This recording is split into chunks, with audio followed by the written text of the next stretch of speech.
அறிவோம் ஆன்மீக நாமம் அன்பர்களுக்கு என்னுடைய பணிவான வணக்கம். ஸ்ரீ ராமநவமியை முன்னிட்டு ஸ்ரீ நாம ராமாயணம் நம்ம தொடர்ந்து பார்த்துட்டே வரோம். அந்த வரிசையில் இன்றைக்கி நம்ம பார்க்க போகிறது கடைசி அத்தியாயமான 7ஆம் அத்தியாயமான உத்தரகாண்டம். உத்தரகாண்டம் அப்படிங்கிறது சீதாதேவி காட்டில் உள்ள வால்மீகி முனிவருடைய ஆசிரமத்தில் அடைக்கலமாகி போய் தங்குவதும் லவன் குசன் எனும் இரட்டை குழந்தைகள் பிறத்தல் பற்றிய வரலாற்றை சொல்வது தான் உத்தரகாண்டம். வாங்க நம்ம அந்த பாடல் வரிசையில் கேட்கலாம்.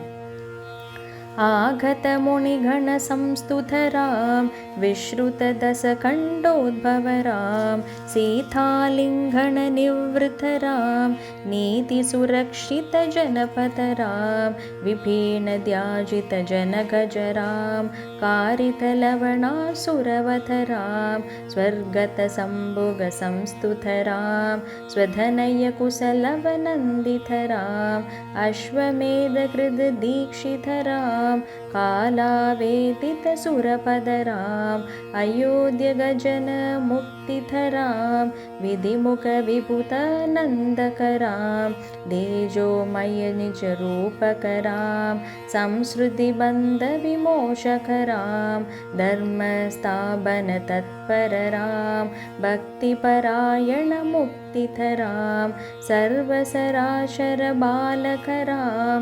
सर्वभवामयवारकराम वैकुण्ठालय संस्थितराम नित्यानन्दपथस्थितराम भयहर मङ्गलदशरथराम जय जय मङ्गल सीताराम मङ्गलकर जय मङ्गलराम सङ्गत शुभविभवोदय राम आनन्दामृतवर्षकराम आश्रितवत्सल जय जय राम रघुपति राघव राजा राम पतित पावन सीताराम रघुपति राघव राजा राम पतित पावन सीताराम.